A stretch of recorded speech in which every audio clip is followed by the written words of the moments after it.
Fala galera, tudo bom com vocês aí? Festa junina, né? Na porta.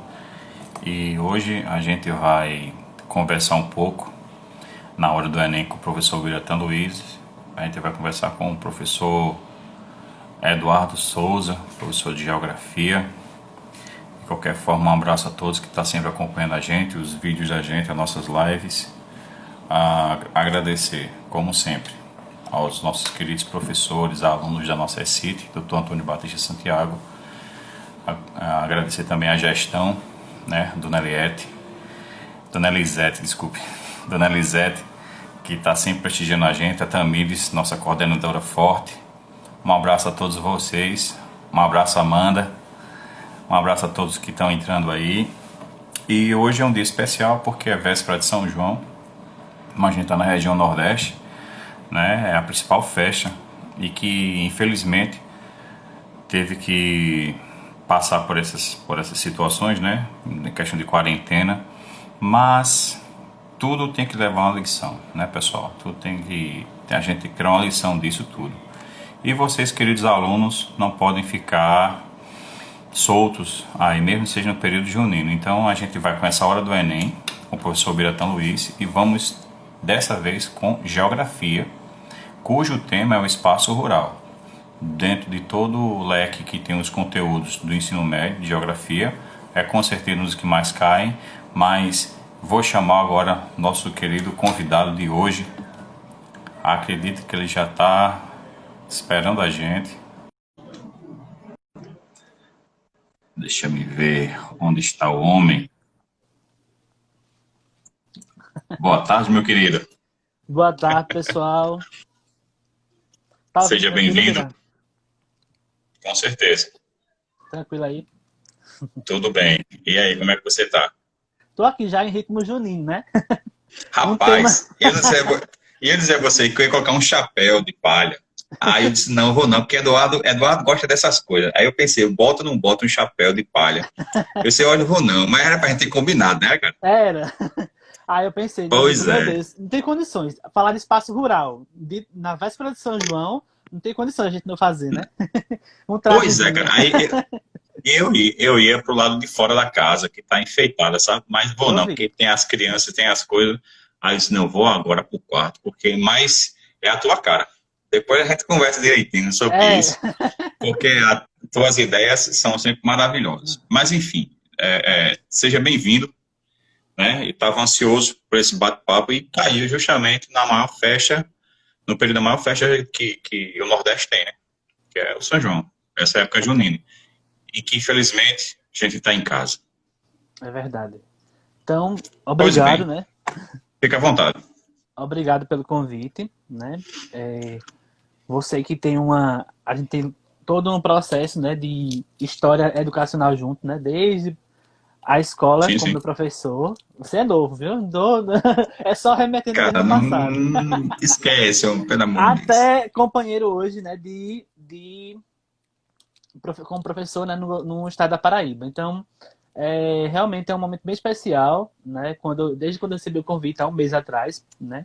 Vejo que tem toda uma organização, né? Valorizo esse seu momento, a hora do Enem, né? Que é muito importante para esses estudantes, que a gente não deixe eles sem acompanhar esses temas, né? Porque uma coisa é a gente estar à Sim, distância, trabalhando com esses temas à distância, e outra coisa é a gente trabalhar com isso na sala de aula. Mas o que a gente pode fazer, né? A gente está fazendo em busca de manter a qualidade do aprendizado dos nossos estudantes. Né? Então, os ex-alunos que estão aí presentes, os alunos da ICT Itabaiana, os alunos da Otávio Silveira também que estão nos acompanhando, né? Que sejam todos bem-vindos, né? Que a gente possa fazer uma tarde bem legal aqui de discussão voltada ao espaço rural, que sem dúvidas é o conteúdo que mais é cobrado no Enem, viu? E o Enem não acabou, né? O Enem não foi anulado, o Enem foi apenas pois é. adiado, será apenas adiado. Então, mais tempo ainda para você anotar os pontos chaves e começar aí a estudar. Um abraço bem todo especial para Elisete aí, minha querida amiga, e Tamires Cuidado, também, que é né? patroa, viu? É A patroa, viu? Elisete é top. Então, Pois pode bem. começar, Bira? Como é que vai ser? Como é que a gente vai Bem, combinar? vamos lá. Assim, a dinâmica, a gente vai conversando. Eu queria muito que você pontuasse já para os alunos A gente tem aqui, ó, ex-alunos acompanhando. Nós temos alunos também da ESCIT, da Otávio Silveira também. Também Sim. alunos do ESCIT, da Doutor Patrícia Santiago. E vai ficar também na net, né? Esse bate-papo. E eu queria muito que você desse essas dicas valiosas, que é como você falou, né? É o conteúdo que mais cai no Enem, apesar de, assim, uma possível mudança, talvez, em certas situações que a gente vai discutir isso mais para frente, em toda essa estrutura ainda, a questão do Enem, né? Vamos ver como é Isso. que vai ser. Mas, cara, é assim, a gente não pode falar de espaço rural sem um grande papel do Brasil como produtor, né? Sim, Grande produtor sim. agrícola. Então, vamos embora.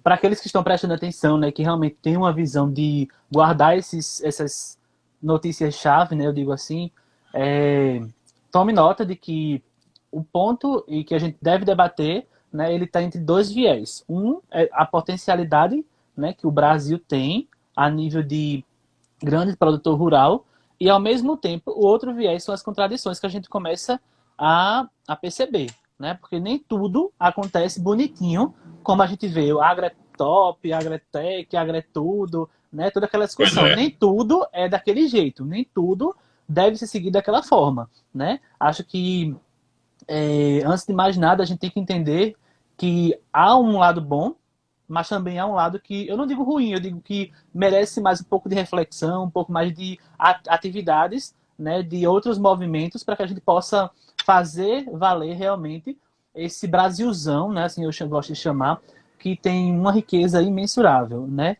A gente começa já pensando a estrutura, né, do nosso país, que é uma estrutura de continental, né, é enorme, então a gente não pode deixar de lado esse ponto, que é o que faz de nós, né, ser tão conhecidos internacionalmente. Então, para começar, eu queria que o aluno ele primeiro se ligasse, vão ter 4 pontos a aula, certo? Eu digo aula, mas uma coisa mais dinâmica, claro. Mas Não deixa eu de vou ser, né? tomar, pois é, eu vou tomar como base 4 pontos. São 4 pontos essenciais. O primeiro deles é ver o Brasil como um dos maiores produtores rurais e agropecuários, na verdade, agrários e pecuários do mundo, certo? Então, os grãos que a gente consegue entender e visualizar no Brasil como grande produção, que hoje nós estamos dentro das commodities, né? Nós estamos dentro das bolsas de valores e muito concorridas, porque tudo tem um papel por trás, né? Uma coisa é a gente visualizar esse crescimento lá na frente, outra coisa é a gente ver como isso acontece na prática, né? No dia a dia lá do agricultor rural, que uma hora produzia com a enxada e de repente chegou no campo os artefatos tecnológicos, né? Altamente industriais, e de repente ele tem que se atualizar. E quem não se atualizou ficou desempregado. Então, essa é a grande crítica que a gente faz hoje a nível Brasil, né? Pensar como está bonitinho os dados lá, a nível mundial, a nível internacional, e como foi que isso se estruturou, né? Quem são os atores sociais que passaram para que isso realmente acontecesse, né? Então, um ponto bem interessante que a gente deve levar em consideração é que, primeiro, a maior área agriculturável do mundo é a nossa, certo? No Brasil. Embora tenhamos um nível de urbanização crescente, né? Isso tem aumentado gradativamente após a grande urbanização brasileira, mas a gente tem hoje a maior área agriculturável. O segundo ponto, a predominância do relevo. Nosso relevo é propício, certo? Para isso. Os climas quentes também, porque grande parte do dia a gente tem sol. Então, esse clima, né, voltado para uma região mais quente, ela favorece o plantio. Né? Se a gente for lembrar, por exemplo, como é que regiões europeias elas produzem. Né? Então, geralmente elas importam, elas compram. Por quê? Porque elas não têm características naturais propícias como o nosso país tem. Então, o primeiro ponto que o aluno deve levar em consideração é isso, são essas características físicas que o nosso país tem. Dimensão territorial, predominância do relevo, climas quentes e, sem dúvidas, recursos hídricos, certo? Nós somos um país riquíssimo em água. Ah, professor, mas a gente fala muito em seca, a gente fala muito quando remete ao Nordeste, de seca, de o que vem na mente da gente, ou na mente dos sulistas, é o quê? Aquela vaca lá, toda com osso, e aquele homem que trabalha no campo com uma enxada nas costas. Que a visão que a gente tem do Nordeste é essa. Mas eu digo sempre aos meus alunos, né? E provo isso. Nós somos a região semiárida do mundo que mais chove. E os alunos ficam perguntando, sério isso? Por quê, professor? Por que isso acontece? Por que o senhor está dizendo, provando para a gente, querendo provar para a gente que tem tanta água aqui no nosso país? Aí eu digo, gente, o nosso país, ele tem uma abordagem muito grande de milímetros de água, né, anuais, porém o que falta é gestão hídrica. Nós não temos políticas de gestão, por quê? Lá vem a primeira crítica, e isso o aluno deve estar ligado. Por que é que as políticas públicas, elas visam, por exemplo, a caixa d'água, e não visam as cisternas de placas? São tão eficientes para conviver com a seca. Ninguém combate seca, tá? Para combater seca, a gente tem que jogar trilhões de caminhões de gelo no Oceano Pacífico. Não tem como combater seca, a gente convive com a seca. Então, essa questão das caixas d'água são políticas públicas geralmente voltadas para o quê? O voto. Quando chega a época da campanha, eu vou lá, coloco as caixas d'água e eu vou receber o meu voto. Então, até hoje, perdura, né, essa prática de você essa indústria da seca, né? Essa indústria da seca, exatamente. De você dar uma coisa e ganhar em troca. Mas as práticas, tem bem mais outras práticas que a gente pode fazer para poder evitar, né, assim, perdurar esse momento e, consequentemente, a gente conviver com essa seca, certo? Então, o primeiro ponto é isso. O aluno não vai esquecer nunca que Brasil só é um representante mundial a nível de produção, como maior produtor rural, um dos maiores produtores rurais, porque ele tem essas características físicas, naturais, que eu acabei de citar, tá bom? Então, o primeiro ponto é esse. Eduardo, né? Eduardo, aí eu te interrompendo para beber uma aguinha, para a gente organizar. Veja só, essa tua fala é interessante porque a prova do Enem, ela não está estruturada só, por exemplo, se fosse o aluno do Nordeste para fazer provas de conteúdos específicos em relação à questão do Nordeste, é mais confortável, né? Mas a prova do Enem, ela envolve tudo, inclusive situações históricas, situações geográficas, contextos geográficos, que também está muito lá para o Sul e Sudeste. E outra coisa, a questão do Brasil é tão continental, o Brasil é tão imenso, que a gente, dentro do mesmo território, a gente tem características climáticas totalmente diferentes. Então, você tem um índice pluviométrico gigantesco, né, na região norte, né? Aí a gente tem toda a questão do semiárido nordestino, que é como você falou, a gente não combate, a gente convive com a seca, mesmo porque existem características dos próprios seres vivos a se adaptar aos períodos de seca, né? A gente pode também, a gente não é tema da nossa conversa hoje em relação aos ecossistemas, mas a própria caatinga, ela é maravilhosa se ver agora, por exemplo, né? Nesse período de chuva, que é o nosso inverno, nossa quantidade hídrica é muito maior, então é vida pura, e se adapta naqueles períodos prolongados. Já na região sul, sudeste, a gente já tem um clima um pouco mais ameno, que tem as 4 estações do ano bem definidas lá no sul, então tem toda uma questão geográfica nesse sentido. É muito bom isso para o aluno tá esperto com essa coisa. Né? Com certeza. É a questão de escala, né? A gente discute muito isso porque nos livros didáticos, por exemplo, tem vários artigos que falam sobre isso, de que a abordagem do Enem é muito voltada para a região sudeste e região sul. E quando o aluno chega para fazer a prova e ele é da região nordeste, ele que meio fica... ele tem uma avaliação que ele vai ter vai ser bem menor se comparado ao aluno do sul e sudeste. Porque a vivência, a realidade trabalhada na sala de aula é outra. Então, há muitas críticas com relação a isso. Já vi dissertação de mestrado, inclusive, que discutem isso, principalmente na geografia, né? Já que tem essa abordagem toda social e natural, né? É bem interessante essa questão de escala. Mas outros pontos também, Bira, para complementar, além desses pontos naturais que eu citei, que nos fazem um dos maiores produtores rurais, nós também temos políticas de crédito, que são muitas, certo? Por exemplo, o BNDES, os vários bancos aí que vêm fazendo empréstimos, né, para os agricultores, dando incentivo. Outros países não conseguem fazer isso. Mercado consumidor, né? Nós temos um mercado consumidor imenso porque grande parte, né, de todo mundo precisa dos nossos grãos. Se você for observar hoje as commodities, né, que são as grandes porções de um só produto, o Brasil participa de muitas delas, né, como o milho, a soja, o café, o trigo, o feijão, a cana, né, o Brasil está inserido em todo esse contexto. Então, são muitos grãos, não é um grão só, né? E daí já é um outro ponto interessante, que é a diversidade, né? Essa agricultura diversificada que nosso país tem. Isso é um ponto crucial para entender também por que nos faz, né, ser maior produtor. E também, por fim, nós sermos também um dos maiores criadores de animais. Né? Nós temos o segundo, só para ter o aluno ter uma noção, o segundo maior rebanho bovino do mundo está no Brasil. Né? Então, assim, países como a China, por exemplo, importam muito nossa carne. Né? Então, assim, eles não têm esses meios propícios para realizar essa produção e essa criação, né? Porque é bem complicado. Na última vez que eu fiz uma live com a Anne, que é a intercambista lá da Otávia Silveira, ela mostrando que ela mora numa província que é rural. E ela mostrando como os gados lá são criados. E daí eu ficava pensando, realmente, olha, eu estou vendo na prática agora a dificuldade que se é trabalhar com o meio agrário dentro do contexto de um país com um clima tão frio, predominante, como é o Canadá. Né? Então, assim, a gente, tudo em estufa, tudo em ambientes que fazem com que ele também não prejudique a saúde animal. Né? Então, assim, é bem complicado. Boa tarde, Ju, seja bem-vinda. Bora lá. Então, o primeiro ponto é esse, né? A gente pensar a conjuntura natural, né? E essas outras conjunturas econômicas que nos fazem ser um dos maiores produtores rurais. O aluno não pode esquecer disso, de jeito nenhum, porque mesmo que o Enem não vai cobrar diretamente isso, jamais. O Enem é uma prova contextualizada. Então, o Enem ele vai abordar toda uma história, que daqui a pouco a gente vai contar um pouquinho dessa história, vai abordar toda uma história, por trás ele pode pedir nas alternativas como justificar isso. Como vai trazer um fato lá, um trechozinho que alguém escreveu sobre a agricultura, sobre o espaço rural brasileiro, e vai pedir para o aluno justificar por que isso acontece.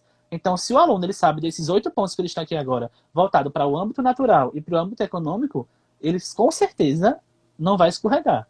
Né? Porque questões de geografia agrária, por ser um conteúdo que mais cai no Enem, os alunos assim, que se preparam bem, eles estão bem estruturados com relação a esse assunto, eles estudam muito. Então, torna-se uma questão fácil. Então, se você perder uma questão fácil, é complicado.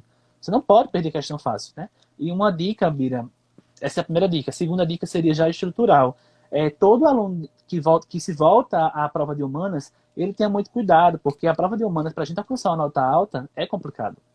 A prova de humanas, ela acaba sendo considerada fácil e a nota ela cai bastante. Né? A gente não vê meus alunos particularmente, até hoje eu não consigo ver um percentual de 700 pontos, 800 pontos em humanos, não tem. É complicado. Geralmente fica 600, 600 e pouco, né? 500 e pouco. Eles não conseguem Você atribui o que? Em termos, você está falando que a prova ela é fácil de resolver, fácil de fazer, mas quando vai pegar o resultado, o que é que justifica essa diferença? Pronto. O que justifica é o modo pelo qual o Enem é corrigido. Né? O Enem utiliza a TRI, né? Que é a teoria de resposta ao item. Então, ele tem um percentual de alunos que fizeram a questão e acertaram. E tem um percentual de alunos que fizeram a questão e erraram. Então, quanto mais o aluno erra, aquela questão tem um peso maior. Então, isso faz com que a prova de matemática, por exemplo, às vezes o aluno acerta a metade da prova e tem um notaço, 800 e pouco. Isso é complicado, né? O TRI é complicado. Mas assim, é bom o aluno focar para que ele entenda. Eu sempre digo, né? Os estudos de geografia se aportem no professor, faça um estudo, eu digo que sou bem realista. Estude em um tempo menor, né? Dê sempre mais atenção à sua prova de natureza e exatas, que quanto mais questões você acertar, mais a nota vai aumentar. Eu sempre digo isso. Mas a gente vai deixar de lado? Não. Então essas super dicas que a gente vai dando aqui no dia a dia, né? Com o passar dos meses, durante as aulas, até remota mesmo, essas super dicas que a gente vai dando vai facilitando para o aluno ele não cair nessa nota, né? Porque é um fato, certo? Tudo certo. Você estava falando, para você descansar um pouquinho, você estava falando desse papel, né, que o Brasil tem e está na ponta, tanto na parte agrária como parte pecuária, né? Só que eu vejo que isso hoje demanda tecnologia, né? Hoje em dia isso demanda modernização, isso demanda conhecimento que outrora o indivíduo lá do campo, o produtor ou o pecuarista lá, era a enxada, era uma coisa mais rústica, mais manual, mais grosseira, mais individual, e que hoje, como é que você vê esse entendimento que o aluno tem que ter, que hoje você às vezes tem que produzir mais, às vezes na mesma área, né, na mesma área, porque as leis estão aí. Não vamos entrar muito no mérito, mas a gente vai entrar no mérito também. Hoje está também, né? Não vamos deixar de politizar a situação. A gente não pode deixar de citar essa situação. Mas que, como também há uma certa preocupação ambiental nessa situação, às vezes na mesma área, você tem que produzir mais. Isso só vai com a modernidade, com a modernização. Isso, como é que vocês, de geografia, vê essa situação que o aluno ele consegue compreender essa problemática? Realmente, é um ponto bem complicado, né? E quem estiver anotando é o segundo ponto da aula, que é voltado bem. Esse ponto que você destacou aí é voltado para a modernização agrária brasileira. Então, a gente falou como é que a agricultura ela se estrutura no nosso país, o que é que nos faz ser um dos maiores produtores rurais, e agora vamos passar para um outro ponto. A estrutura que subsidia isso. Quem é que dá suporte para isso acontecer? Quem é que dá suporte para realmente a gente estar nesse ponto hoje a nível internacional? Então, um ponto que assim, é crucial para nós aqui no Brasil é a Revolução Verde, certo? A Revolução Verde começou em 1960, mais precisamente, ativamente no processo, em 1970. E essa Revolução Verde, ela foi quem estruturou, né, essa modernização no campo. Professor, e o que é essa modernização no campo? Tenho que deixar muito claro isso, Bira. O aluno ele tem que ter uma noção de que toda a prática a nível agrário, ela passou por mudanças, né? O que a gente conseguia produzir em um dia, uma quantidade X de produtos, a gente começou a produzir em uma hora, digamos assim. Então, para isso, há toda uma contradição acontecendo dentro do contexto. Não foi uma coisa que aconteceu de uma hora para outra, entendeu? E um detalhe, o que a gente tem que levar em consideração também é levar ao ponto histórico. Por quê? Primeiro, países como os Estados Unidos, por exemplo, eles tiveram sua colonização de povoamento. Então, não houve exploração, né? Não se teve esse contato de explorar, e acabou que o campo nos Estados Unidos ele se automodernizou.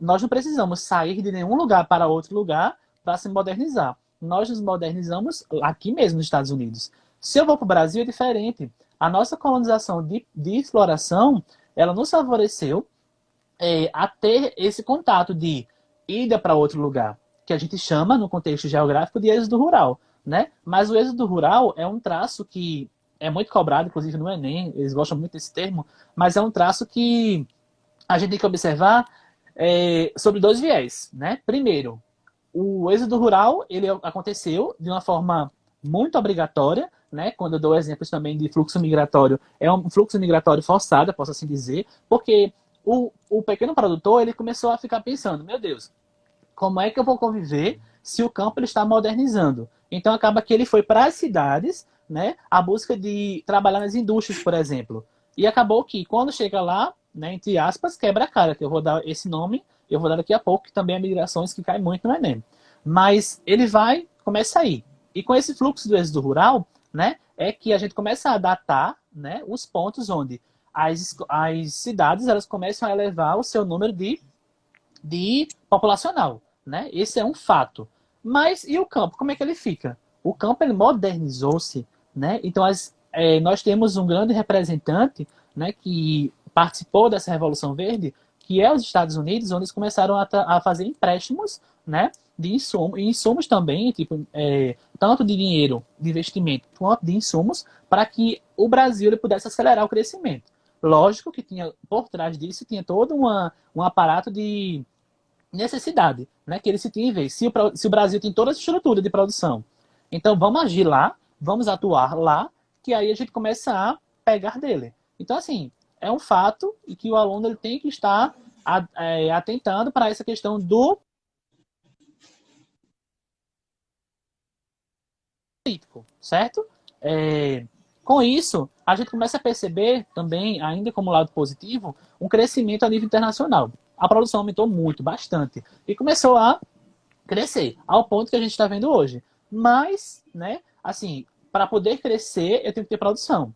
Para poder ter produção, eu tenho que ter o uso da terra. Para poder usar a terra, aí já tem um pause. Tem dois elementos que a gente deve destacar, viu, alunos, protas que estão nos acompanhando. Destacar dois pontos interessantíssimos. O primeiro é o desemprego estrutural, né, que foi crescente com essa época, a partir do momento que eu não sei manusear a máquina, eu não sei usar um maquinário novo que está lá chegando no campo, eu vou ficar desempregado. E o segundo ponto são os impactos ambientais, né? Sobretudo, que o Enem adora destacar na Amazônia e no Cerrado. Então a gente tinha um viés a nível Brasil de muito voltado para a região centro-oeste, Se a gente pensa hoje de agropecuária, a gente lembra do Centro-Oeste, onde a gente tem a pecuária extensiva, onde a gente consegue visualizar as grandes produções de trigo, de soja, de milho. A gente vê isso no Agrepop, Agretec, Agretudo. A gente vê isso no dia a dia, na Globo, onde for, a gente visualiza isso. Mas, por trás de tudo isso, nós temos que observar essas duas conjunturas, né? Essas duas contradições. A primeira, o desemprego estrutural, que foi crescente. A partir do momento que isso começou a avançar no nosso país, o desemprego só teve a aumentar. Certo? E o segundo ponto, justamente, professor Alex, que está nos acompanhando, Goiás, Mato Grosso do Sul, justamente. Mas eles estão começando a visualizar saídas. Se não está sendo suficiente aquela área da região centro-oeste, eles estão começando a subir. E a partir do momento que eles sobem, eles atingem tanto o bioma, né, tanto o cerrado, quanto a Amazônia. Então, há grandes discussões hoje em dia, tanto políticas quanto econômicas, e violentas também, que refletem esse avanço, né, da agropecuária. Então, assim, um ponto-chave que o Enem, sem dúvidas, poderia destacar, que é atual, é esse avanço, né, esse crescimento da produção agropecuária e o reflexo disso voltado tanto para a questão do desemprego quanto para a questão ambiental. Né? Então, é um ponto interessantíssimo. O Brasil se modernizou, professor. Modernizou-se. Porém, a gente não pode pensar só que a máquina está lá bonitinha, a produção está acontecendo e tchau, não. A gente tem que observar que a modernização aconteceu, é um fato. Mas a modernização também nos trouxe grandes reflexos, que eu acabei de citar.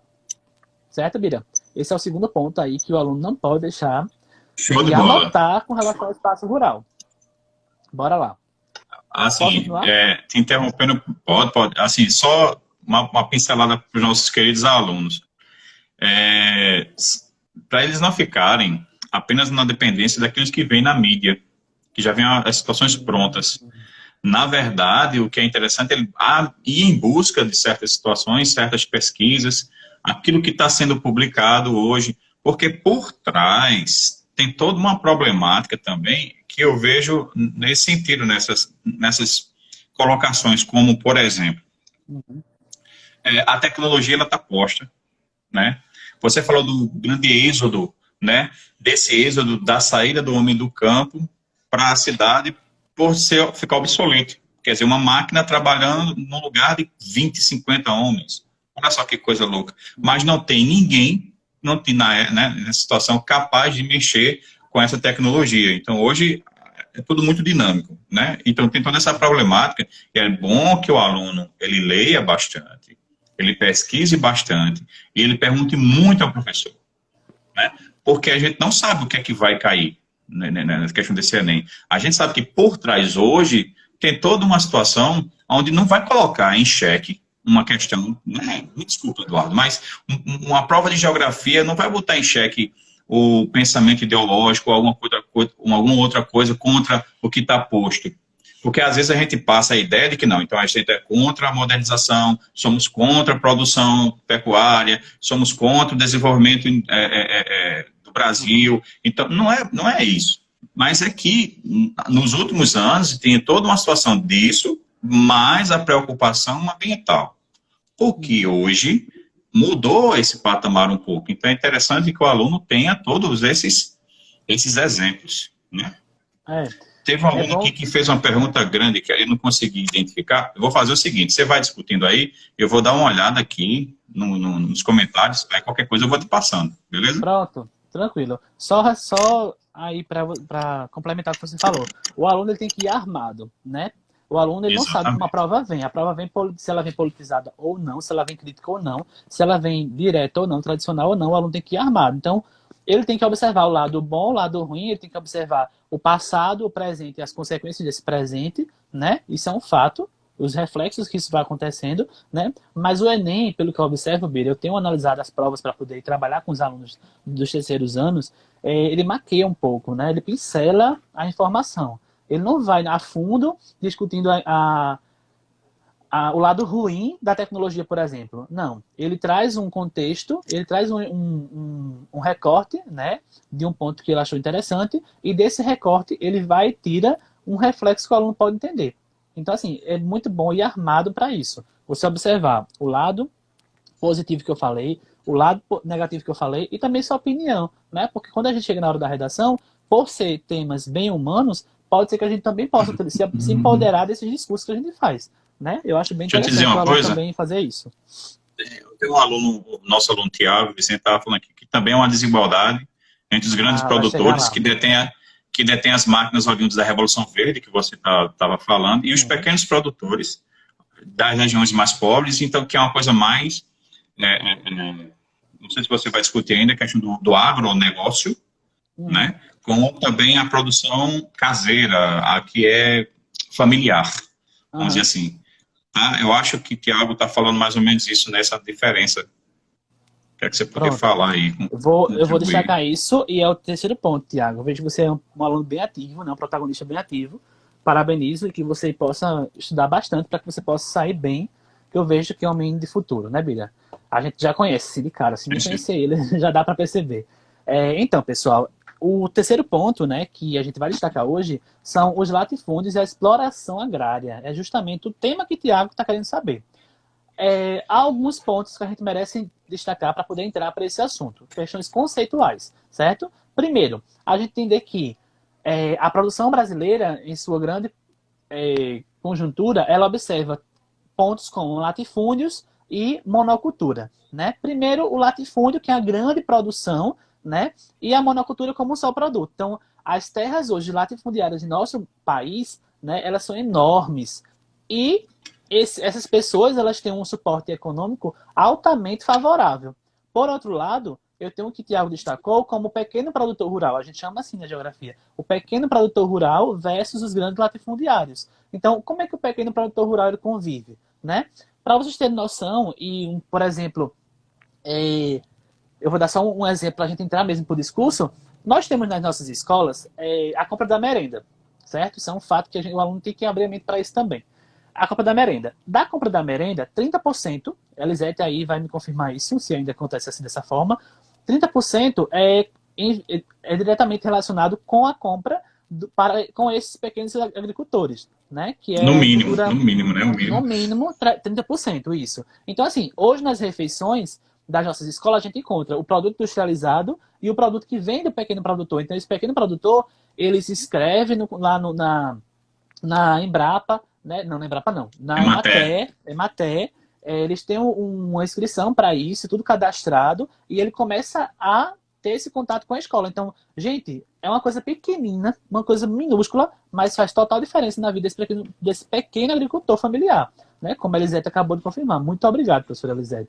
Então, assim, é uma coisa que está dentro da escola, é uma coisa nossa, e às vezes o professor passa despercebido e o aluno acaba que não tem isso como ponto. Por exemplo, uma vez, se cair no Enem esse tema, né? Como seria uma possível intervenção desse aluno? Justamente pensar em políticas públicas que pensassem mais na intervenção, né, na inserção desse pequeno produtor dentro do contexto.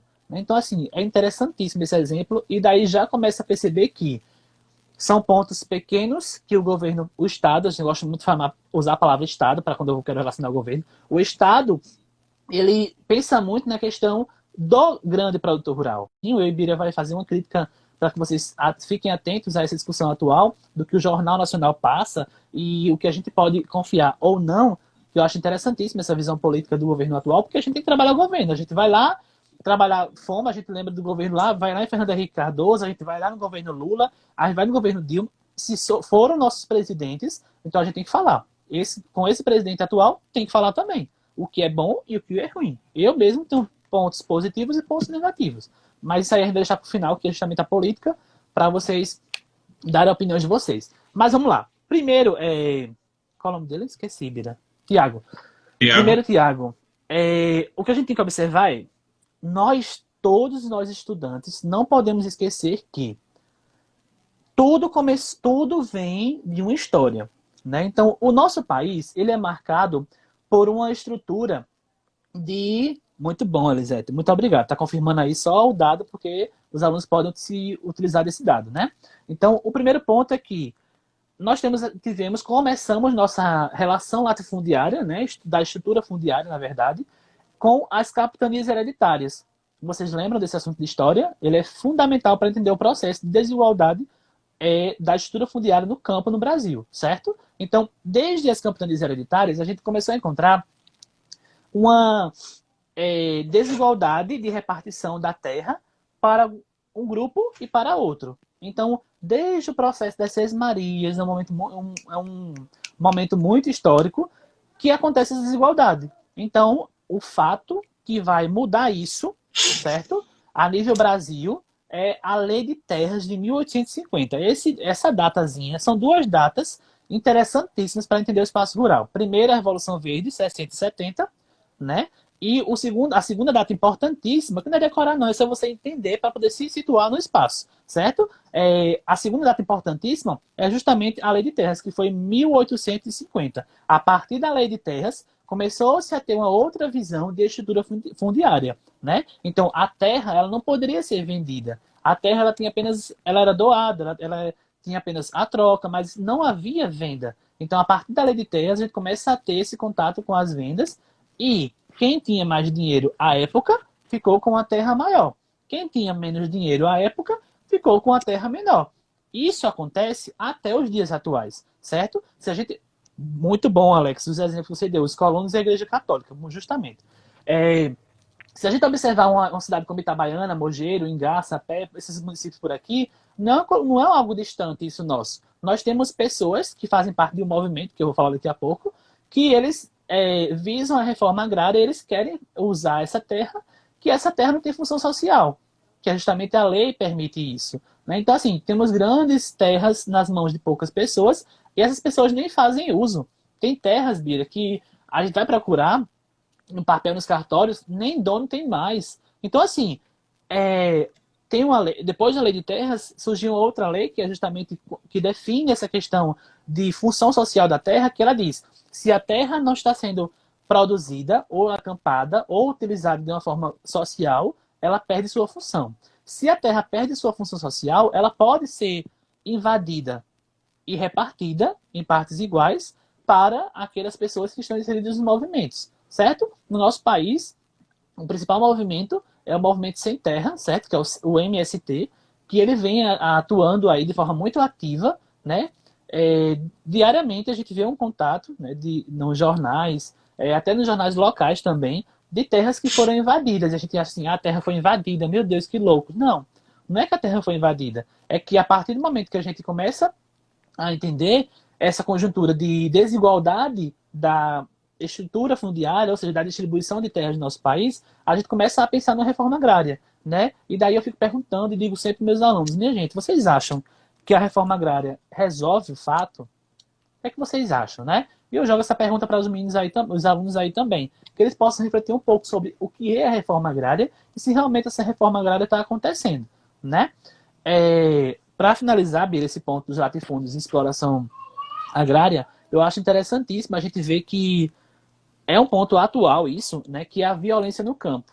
Né? Ontem eu vi o Jornal Nacional, uma partezinha antes da novela, e destacava muito essa questão de violência com indígenas e tal, porque não querem fazer essa demarcação mais das terras indígenas. Então, eu começo a perceber que a violência ela é um fato que desde o momento onde se partiu a discussão de reforma agrária no nosso país, há uma violência muito grande entre os grandes produtores rurais, os grandes latifundiários, os grandes fazendeiros para com os pequenos produtores ou para com as minorias, que eu chamo de minoria quilombola, os indígenas, certo? Então, a violência no campo é um fato também que surge do espaço rural, surge do espaço agrário e que é um tema interessantíssimo, certo? Porque infringe os direitos humanos. Se eu tenho direito à minha moradia, então é todo um contexto que vai me dizer que esse lugar aqui é meu, né? Então, a demarcação, ela fazia com que eu pudesse fazer o uso social da minha terra. É uma questão de dominação mesmo, é uma questão de conceito de lugar mesmo na geografia.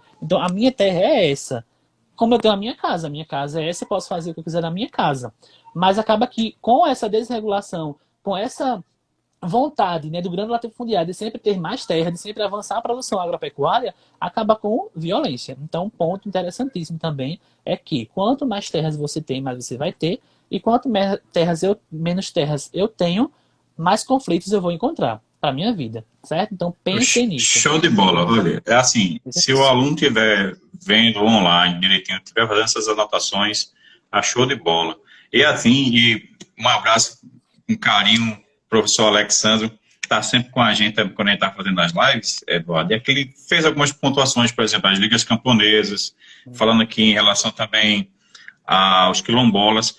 O que eu vejo assim, como há toda uma tendência, e é histórica, de quem tem mais, quer sempre mais, e isso vai deixando quem é excluído, quem sempre foi excluído historicamente, continuaria sendo excluído. Então, é histórico também no nosso país, para que se conseguir alguma coisa, às vezes tem que ser, não vou dizer que é uma força, mas é na luta, é na busca, né? É de tentar mostrar também que, às vezes, é impondo um pouco da razão, impondo um pouco dessa força, ó, você não usa isso, não dá lucro para você isso, é porque você só tem e eu preciso. Aí veio a pergunta, inclusive, do nosso aluno Cleiton, que ele indagou aqui questão para você em relação, eu acho que está falando a questão do latifúndio e da agricultura familiar, né, que você estava discutindo. Se é possível, eu acho que era isso, Cleiton, eu não passei aqui, mas em relação a como sair dessa cultura de subsistência para a geração de lucro. Querendo ou não, é pouco, mas ter a garantia de 30%, não é a garantia, a obrigatoriedade. Professor Elisete, que estiver me escutando aí, me corrija se eu estiver errado.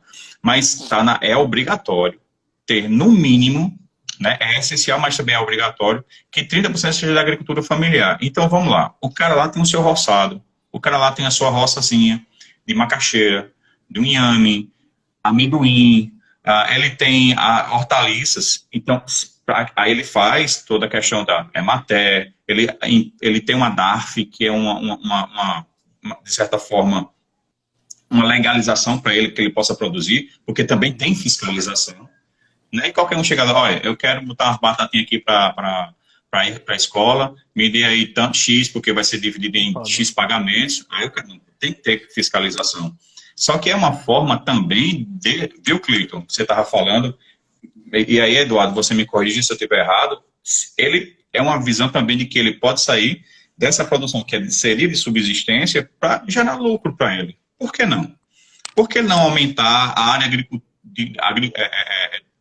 plantio dele? Por que não ele poder receber um dinheiro sobre isso, porque ele vai fazer uma irrigação melhor, né? Porque as pessoas que estão por trás disso vão orientá-lo melhor, ó, a forma de irrigar sem desperdiçar água é essa, o adubo melhor é esse, uma técnica é essa, enfim. É uma forma que eu vejo também de monetizar o campo.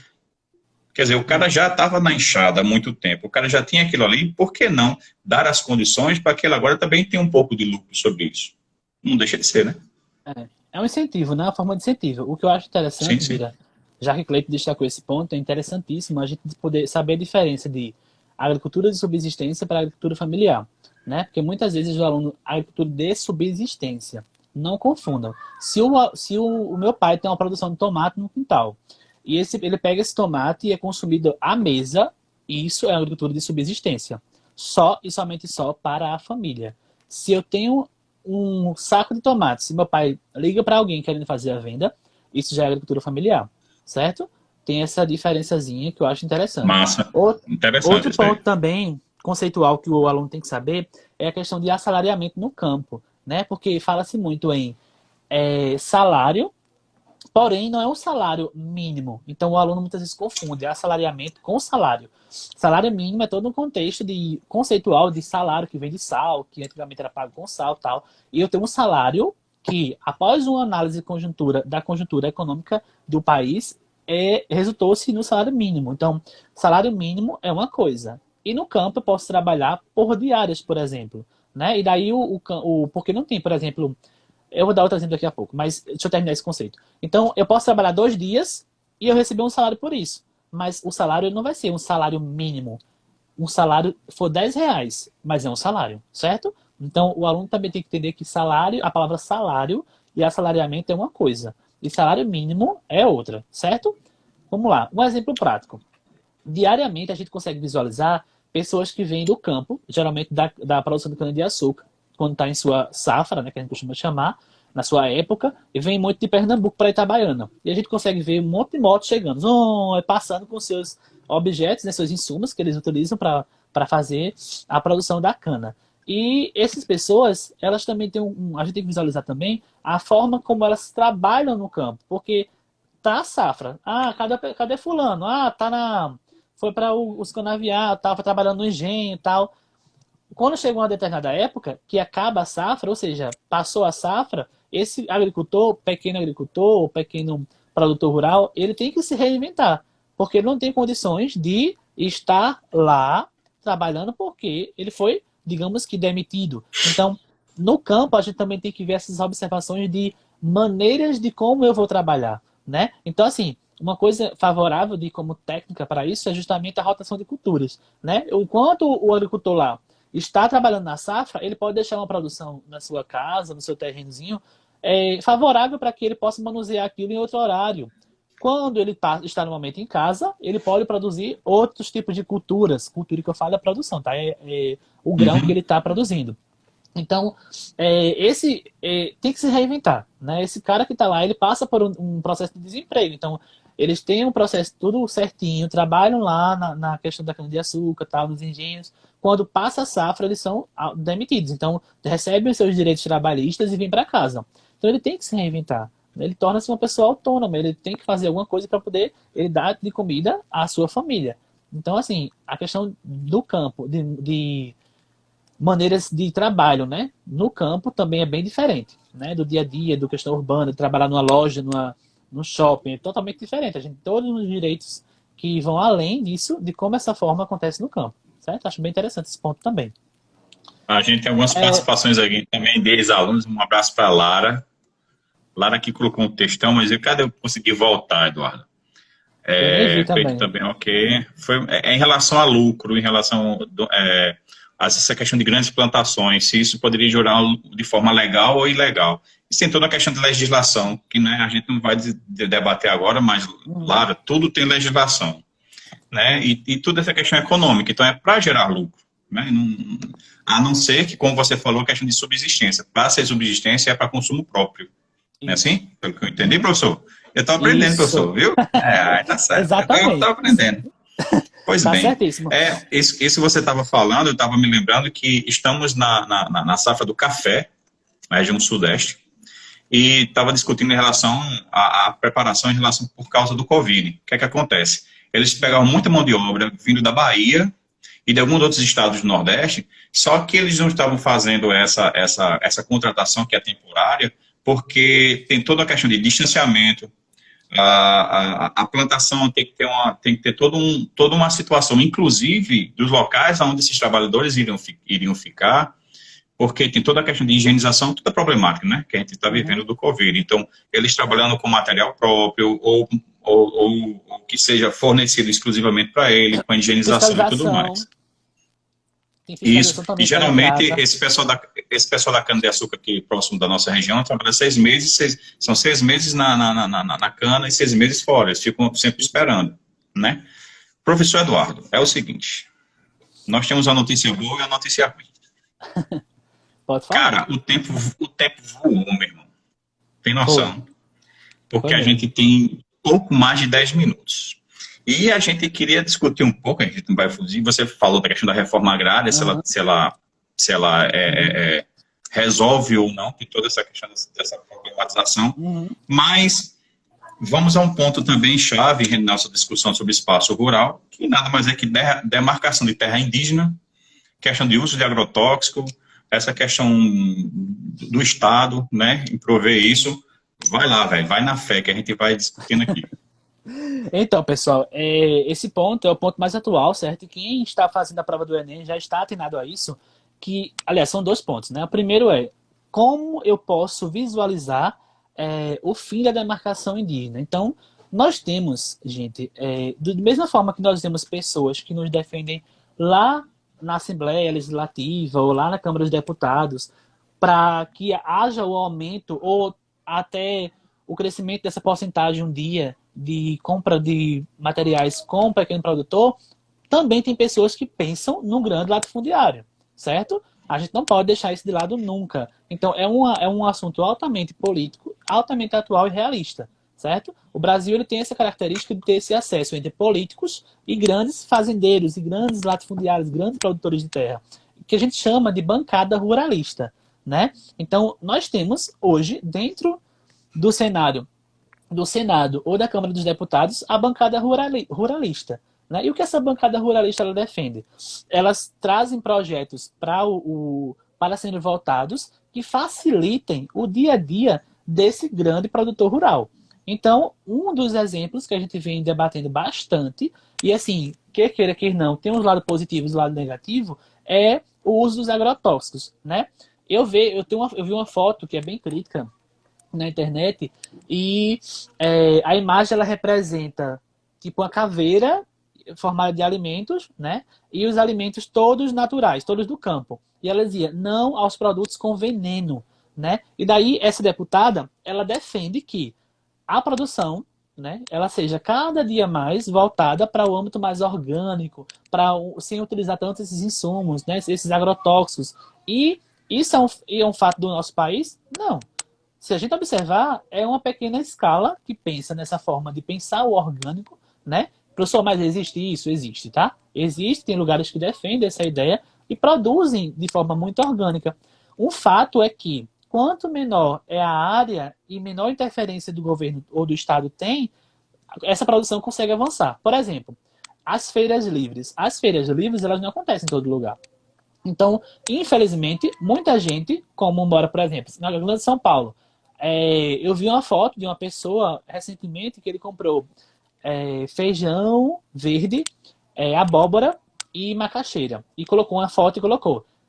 Que riqueza. Então, assim, pra gente, se eu for na feira hoje, aqui em Itabaiana, se eu for na feira de Mogeiro sábado, eu consigo comprar um pedaço de jerimum, no caso, um pedaço de abóbora, um pedaço de um pouquinho de macaxeira.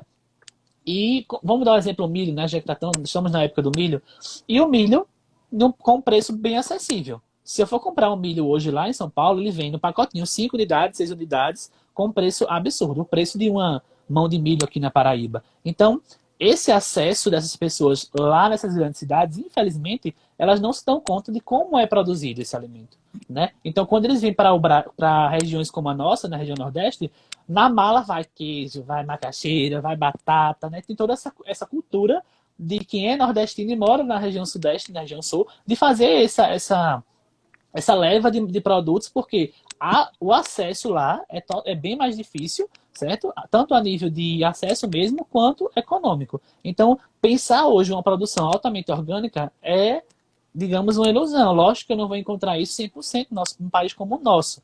Então, que o aluno possa também abrir os olhos, Bira, para que a gente possa finalizar essa discussão, pensando que o Estado ele tem total dominação na estrutura agrária do país, seja ele qual for, certo? O Brasil, o governo, né, o Estado, que eu costumo falar, ele quem dá o ponto final de como isso vai acontecer. Então, muitas coisas elas são voltadas na noite que a gente está dormindo, quando acorda já consegue ver. Mas o agrotóxico pode ser utilizado no campo.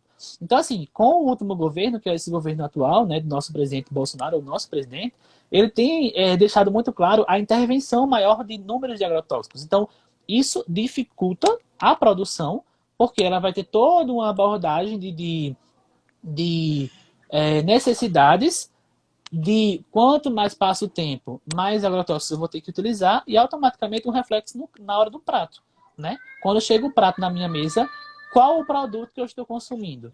Que produto é esse que eu estou consumindo? Então, querendo ou não, né, a gente tem que abrir os olhos para isso. Eu tenho uma paródia que eu mandei para a Bira no WhatsApp, mas eu acho que ele já estava offline, que ela representa muito isso. E o cara ele faz essa paródia discutindo essa questão, né, de que se o agricultor guardar o maquinário, né, eu esqueci mais ou menos como era, mas é mais ou menos assim. Se o agricultor guardar o maquinário, cruzar os braços, quem aqui nesse país vai comer? Eu acho muito interessante. Porque se o agricultor realmente cruzar os braços, a gente não tem o que comer, não. Né? É um pensamento muito relevante. A cada dia que passa, a gente vê que os impostos estão aumentando, o acesso para ter um pouco mais de terra aumenta, o custo da terra está aumentando, tudo dificultando para que o pequeno produtor rural ele possa ascender, ele possa crescer. E isso gera um desconforto. O aluno tem que entender que para entrar na nossa mesa não é o agronegócio. O agronegócio é para combustível, é para exportação para outros bens, é para fins industriais. O que vai para a nossa mesa sai da mão do pequeno agricultor. Não é, Exatamente. entendeu? Então, Pois é. os commodities que eu venho falando, né, como por exemplo os commodities de feijão, né, são as grandes produções de feijão e aí ele vai para a bolsa de valores e o povo começa a visualizar as ações. O feijão está quanto hoje no Brasil? Tanto. Então vamos comprar isso aqui, está ótimo preço. Então geralmente a gente também vende muitas coisas baratas, né, o que facilita para o mercado internacional esse acesso muito prático ao nosso país, sobretudo a quem a gente deve, né? Quanto mais dívida a gente Uhum. tem, mais abrir as mãos, os braços a gente vai ter que abrir. Isso é um fato, né? Que é totalmente um fato político que o Enem não vai abordar isso não. Mas a gente tem que, mas o aluno tem que saber, ele tem que ser crítico acima de tudo. Então, os commodities eles acontecem para venda em mercado internacional. Quem produz para a gente comer diariamente é quem? O pequeno produtor rural, certo? É isso. Eu acho que, em resumo, são esses pontos que eu abordei. Eles destacam muito bem. Acho que o aluno, qualquer aluno que está aqui atenado na nossa discussão, ele começa a tirar da mente dele reflexo do dia a dia. Ele, tanto uma reportagem do jornal, tanto uma aula que algum professor de geografia já deu para ele, né? Então ele começa a fazer pontes com aquilo. E quando chega na hora do Enem, essa imagem que a gente faz das aulas, das discussões que são feitas com os professores, elas facilitam o processo para poder fazer a resolução da questão, né? Então, de fato, é um assunto muito pertinente, atual, relevante, que os alunos possam realmente botar no papelzinho, né? Desde lá a história, quando vem ascendendo, crescendo essa produção agrária brasileira, até os dias atuais, com todo esse reflexo aí político. É isso. Pois é. Meu querido professor Eduardo, muito obrigado pelas suas dicas, né, por tudo que a gente vem abordando aqui nessa hora do Enem. Eu lhe agradeço por ter aceito o convite. E fica aqui também o convite para as próximas, tá? A gente não vai parar por aqui, porque você, como eu, nós sabemos que essa pandemia não vai dar trégua para que gente que está na sala de aula, nessa sala de aula virtual, né? Enfim, a gente se preocupa muito com a qualidade do ensino dos nossos alunos, e o que a gente quer é que nossos queridos protagonistas se deem muito bem em uma avaliação que, infelizmente, vai ser mais excludente do que os outros anos. Né? Não é todo mundo que está tendo acesso agora online, não é todo mundo que está tendo acesso a plataformas, a muita coisa online. Tem gente que não tem acesso, a gente sabe isso, toda uma problemática que existe. E o que a gente puder fazer para melhorar esse aprendizado deles, porque principalmente aos alunos do terceiro ano, né, que estão aí na reta final, eu agradeço a você, a sua disponibilidade nesse pleno véspera de São João. Vamos fazer aquela pamonhazinha, aquela canjicazinha, né? Tá certo, tudo com maior responsabilidade. Muito obrigado. E deixa aí para você fazer as considerações finais. Então, é um prazer imenso, né? Sempre que fazer educação é comigo mesmo, eu acho que isso é o principal foco, né? Eu quero fazer educação pelo resto da minha vida. E graças a Deus que essa ciência me encontrou, né? E eu me encontrei nessa ciência, que de fato explica muita coisa, né? A geografia é tudo, né? A geografia é tudo. Onde você for, você vai ver ela. Então, você tem que observar. Lógico que é apoiado em outras ciências, como a geografia, daí a biologia, a gente fala biogeografia. Mas, de fato, é muito importante o aluno eles ter esse conhecimento. Não é nem tanto, a gente pensa muito em Enem, mas pensar para a vida, né? Eu sempre deixo muito claro isso para os estudantes. O aluno, quando ele está, eu digo isso porque nós trabalhamos diariamente com jovens escolares, quando ele está conversando com a namorada, com o namorado dele, aí ele começa a conversar. E daí surge uma coisa lá na beira-mar, por exemplo, você está lá vendo a lua e a maré aumentando, de repente vem a discussão. E aí eu lembro que o professor falou, porque que a amarela sobe quando a lua está assim. Então, assim, eu deixo muito claro para meus alunos que ele possa observar a geografia com essa realidade. Que ele possa levar isso para a vida, ele possa discutir isso para frente com os pais dele, com os bisavós, com os avós, relacionar o passado com o presente, porque isso é o que é o bonito da vida. Isso é que faz eu amar e que várias outras pessoas amarem. É isso, muito obrigado, tá, estudantes, Bira, e o que precisar, tamo junto. Tá certo. Tamo junto, muito obrigado, Eduardo. Valeu, meu velho. Valeu.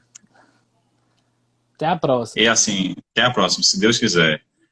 Galera, valeu aí a conversa com mais um professor, show de bola, professor Eduardo. E, de certa forma, vamos aguardar as próximas. Teremos ainda biologia, tá certo? Com o professor José Pedro, também de outra City, né? Que é a City lá do Pilar. E encerraremos esse mês de junho com o professor Elane, com dicas de espanhol, tá certo? Mas aguardem que mês de julho vai ter mais, tá certo? Depois a gente vê as próximas participações, tá certo, professor? Um abraço, Tranquilo. galera, e bom São João. Tchauzinho.